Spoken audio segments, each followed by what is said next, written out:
5 major plane crashes in the United States over a 4-week period is not normal. It is, however, the canary in the coal mine. It shows you the symptoms of a major disease that Donald Trump does not understand, nor does he appreciate the value of federal workers in the FAA and the National Safety Transit Board and other regulators that make our air travel safe. And now we are dying as an American people as a result. I'm Michael Popak. You're on the Midas Touch Network and Legal AF. I don't think it is a coincidence that we've had 5 major plane crashes, 3 in red states and 2 in blue states for those that want to get political, ever since Donald Trump became president. Not when you put somebody like Sean Duffy as the head of your transportation department. Not when you put election deniers and government works for the people deniers into major offices. Not when you got willy-nilly, without concern for American safety or value or welfare, you got federal workers from every major agency that's responsible for making us safer, making our health safe, our workplace safe, our air travel safe, our food and drugs safe. There's a repercussion for that, and we are watching it. You can call it a signal from beyond, but it is not normal to have 5 major airplane crashes in which 85 people died in 4 weeks in America. In fact, the plane crash that happened in the District of Columbia, of all places, out in front of the White House, in which an American Airlines commuter jet was crashed by an Army helicopter, in that airspace, that was the first set of deaths in a major air crash in 15 years. We don't think that's a signal? Donald Trump talks about the fact that God picked him to be president. Well, something or someone had a major plane crash happen in D.C. right on his backyard.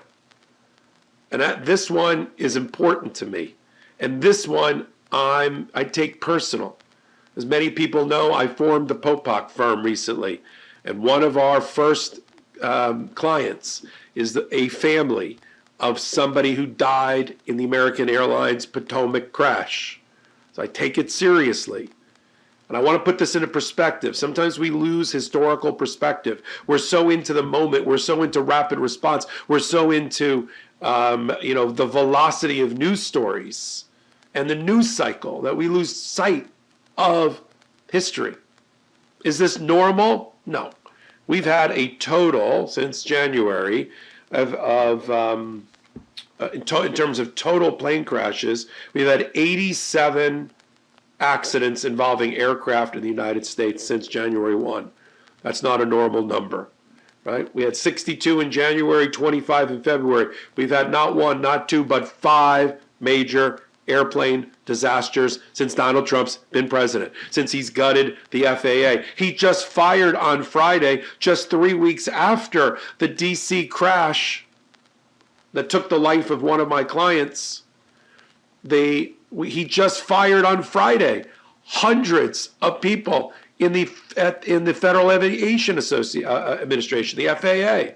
Hundreds got the axe in a midnight firing on Friday. Is this the time to do it?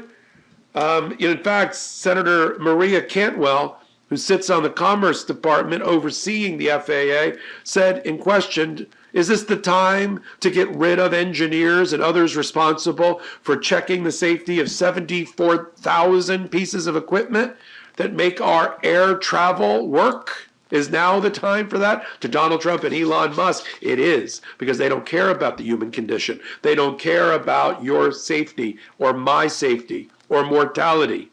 They care about money. Elon Musk wants to point to, I found fraud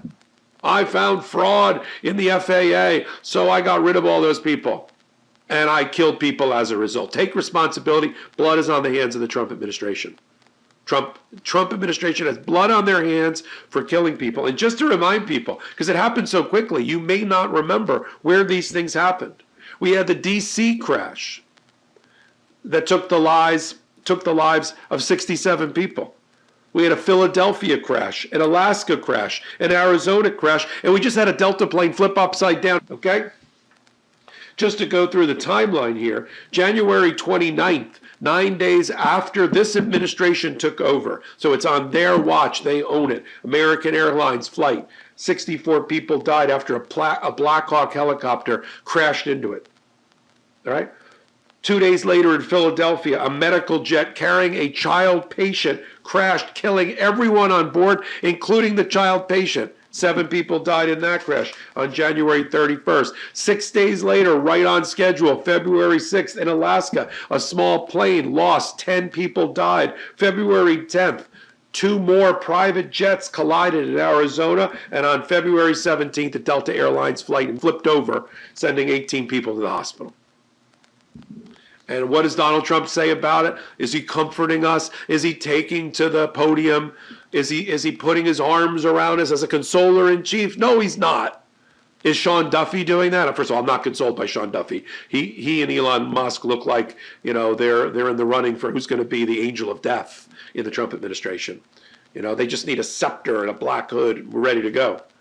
So is he saying, don't worry, I'm going to get to the bottom of it. I know we're suffering. I know Americans are dying in record numbers in air travel since I've been president, but it's not my fault.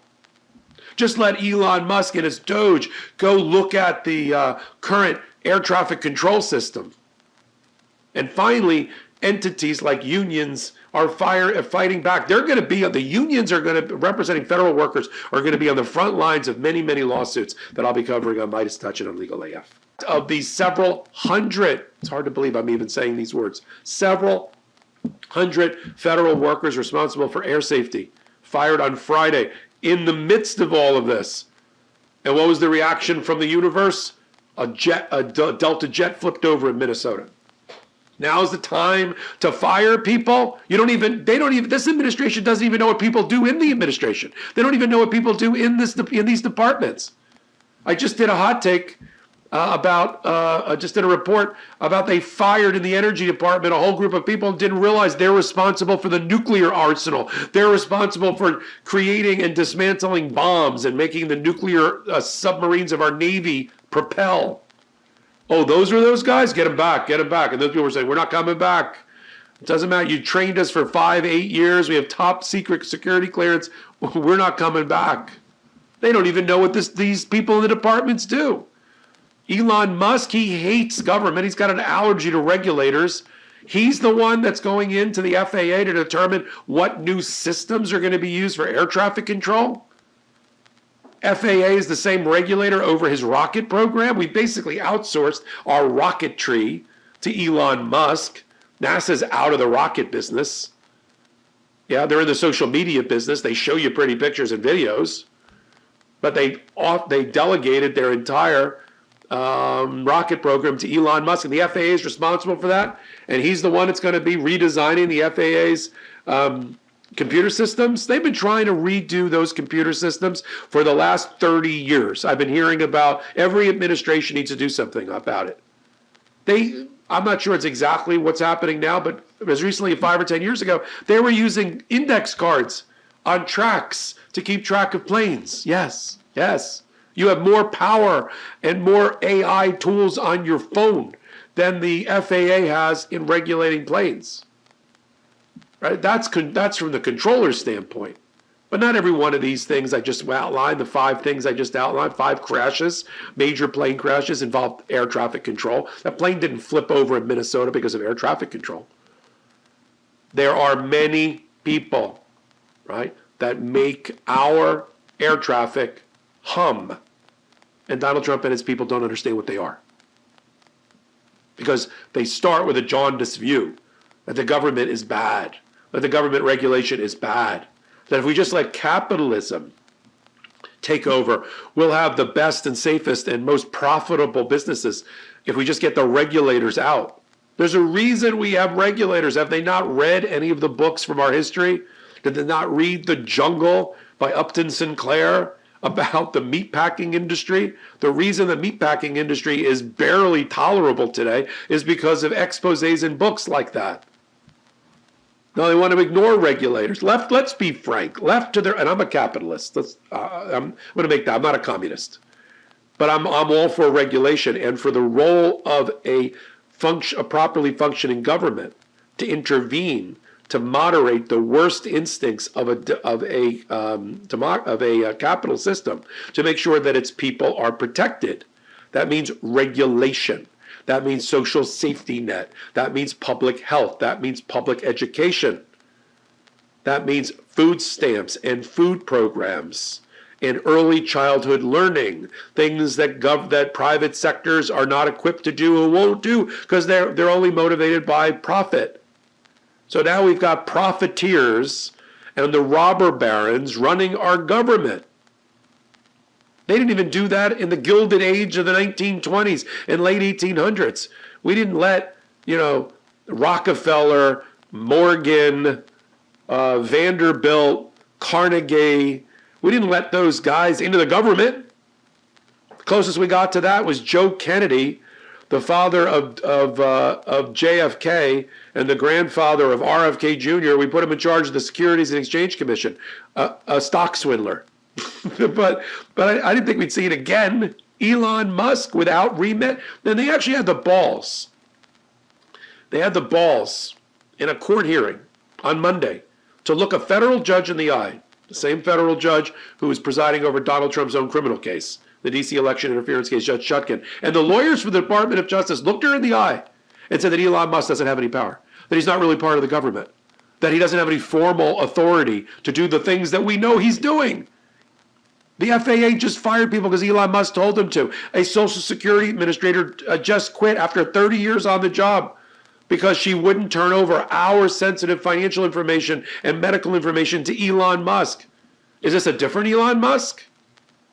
The fact that he doesn't have any formal authority, yeah, I get that, because the organization they slipped him into, the Doge Services, is the webmaster for America. So no, the webmaster, the guy that does your IT, is not supposed to be the guy that fires the FAA or other regulators. Getting hot now. Getting hot on this story. I told you why. Because I have a personal connection to it. And we're going to continue to follow. I don't want more planes to fall out of the sky or to flip over on a tarmac. And I'm glad that the National Air Traffic Controller Association, the NATCA, is looking into with own independent investigators as to the impact on public safety and air safety on the dismissal of the 200 people on Friday. And I want the Senate to open up an inquiry as well. I said it before, I'm going to say it one more time, and I'm sure again. This Trump administration is already failed and failing. It is lurching from one crisis and constitutional crisis to another, and planes falling out of the sky and flipping over on tarmacs, and 87 people dying already under Donald Trump's watch is the symptom of a deeper rooted disease that we need to eliminate come the midterms. Yeah? And if you have anybody in your life that has been impacted by the things I've just talked about, draw them closer. Find good counsel for them. I've got my new firm. So in the meantime, I'm Michael Popak, and this is Legal AF and Midas Touch Network.